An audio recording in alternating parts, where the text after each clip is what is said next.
Orang Indonesia yang tidak punya paspor ada 85% penduduk. Tahu artinya? Bahkan dari 15% yang berpaspor terbanyak tercatat hanya paspor haji. Artinya apa kira-kira? Demikian awal pembicaraan dibuka oleh sahabat saya yang jadi menteri saat ini. Kita lanjut. Orang asing masuk ke Indonesia paling banyak tercatat adalah sekitar 9 jutaan orang per tahun, di mana length of stay-nya tinggal di Indonesia di bawah 3 hari. Artinya, dari 9 juta tersebut 40%-nya adalah orang yang sama bolak-balik keluar masuk Indonesia. Artinya apa? Betul, artinya belum banyak orang mancanegara yang memanfaatkan wisata ke Indonesia. Kebanyakan bisnis trip. Bagaimana membuat lama tinggal length of stay menjadi lebih dari 5 hari dan spendingnya per orang wisatawan asing lebih dari $500 per harinya. Dan pebisnis spendingnya lebih dari $20.000 per hari karena belanja barang-barang untuk usaha.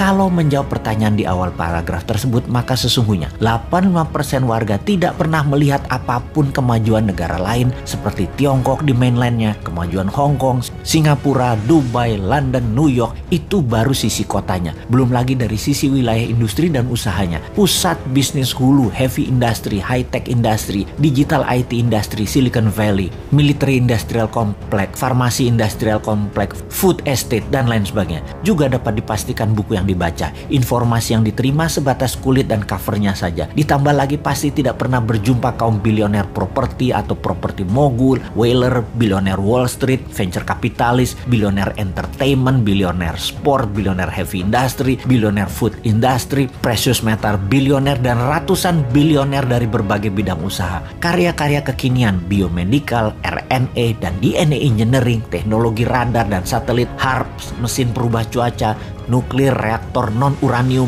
plus bursa-bursa pusat perdagangan bahan baku, mineral, kimia, persenjataan makanan, dan ribuan industri hulu lainnya. Karena itu, kalau New Mind mendapat mandat, maka dalam 5 tahun pertama ini, tahun terpenting untuk bisa membuat 10 juta orang lebih untuk belajar ke seluruh dunia dibayari negara. Di awalnya kirim 1 juta orang belajar ke Amerika, 1 juta orang belajar ke Tiongkok, dan 8 juta orang ke sisa dunia. Belajar sosial science yang terbanyak, teknologi, manufacturing, industri, dan semua hal untuk masa depan nanti terjadi. Ilmunya harus kita kuasai. Kenalkan kota, kenalkan negara lain, kenalkan kehidupan, dan kenalkan budaya lain, kenalkan masalah sosial dunia, kenalkan masalah lingkungan dunia. Indonesia harus paham detail, rinci, dan akurat. Pulang ke Indonesia, mereka tidak perlu ikatan dinas. Mereka menyebar langsung memenuhi kebutuhan dalam negeri atau membuat usaha menjadi pewirausaha di tanah air. Ada fasilitas pinjaman lunak untuk mereka memulai usaha. Sungguh, ilmu pengetahuan, pengalaman, serta keterampilan putra bangsa terbaiklah yang akan membuat Indonesia menjadi negara superpower di tahun 2045. Pendidikan dan pengetahuan berlanjut. Kampus-kampus akan punya guru terbang kalau dulu istilahnya. Sekarang dosen-dosen dari kampus ternama akan mengajari live streaming di semua kampus dengan nilai SKS yang besar dan kurikulum kampus. 40%-nya adalah dosen asing, di mana kampus akan digratiskan dan ditingkatkan kapasitas laboratorium serta tempat praktek menjadi 3 kali lipat dari sarana saat ini. Diharapkan dengan pendidikan di tingkat pengetahuan keterampilan putra-putri bangsa Indonesia bisa menjadi kompetitif dengan ilmu terbaru, dengan ilmu kekinian, dan bisa mengadopsi masa depan dengan cepat. Ditambah lagi, tinggal di negeri orang akan membuka mata akan wilayah yang livable, yang sehat, suasana serta fasilitas yang akan diambil yang terbaiknya, yang akan dicocokkan dengan budaya lokal Indonesia, membuat masa depan eco-living Indonesia adalah yang terbaik di dunia. Setelah membuka wawasan dan menambah ilmu, di mana mereka nanti berkarya sekembalinya ke tanah air. Indonesia akan memiliki 30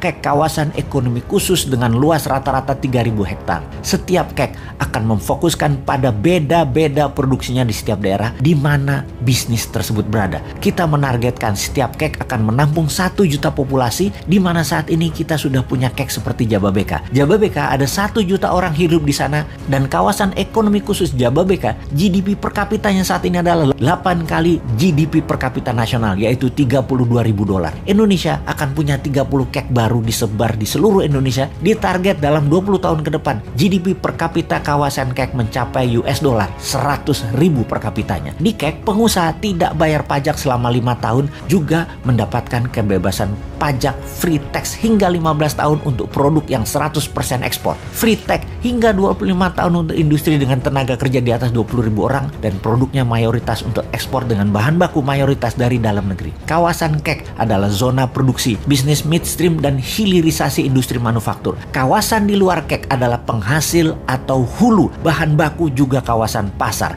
kita jelaskan agar lebih paham lagi dalam ilustrasi yang sederhana. Tiongkok adalah negara produsen. Indonesia adalah negara sumber daya alam, sumber bahan baku produksi. Indonesia dipaksa atau didesain jadi negara pasar finish produk Tiongkok. Bukti negara pasar. Transaksi Indonesia dengan Tiongkok surplus alias Tiongkok untung. Jadi sekali lagi kita rangkum. Bahan baku SDA Indonesia dikeduk, dapat harga murah, finish produk dibalikin lagi ke Indonesia dibeli dengan harga mahal banget. Negara tengah Tiongkok itu untung. Dia pegang modal, teknologi, dan finish produk. Indonesia yang punya sumber bahan baku dikadalin, dibeli Tiongkok dengan harga murah, lalu balik lagi dari hasil akhirnya dengan harga tinggi.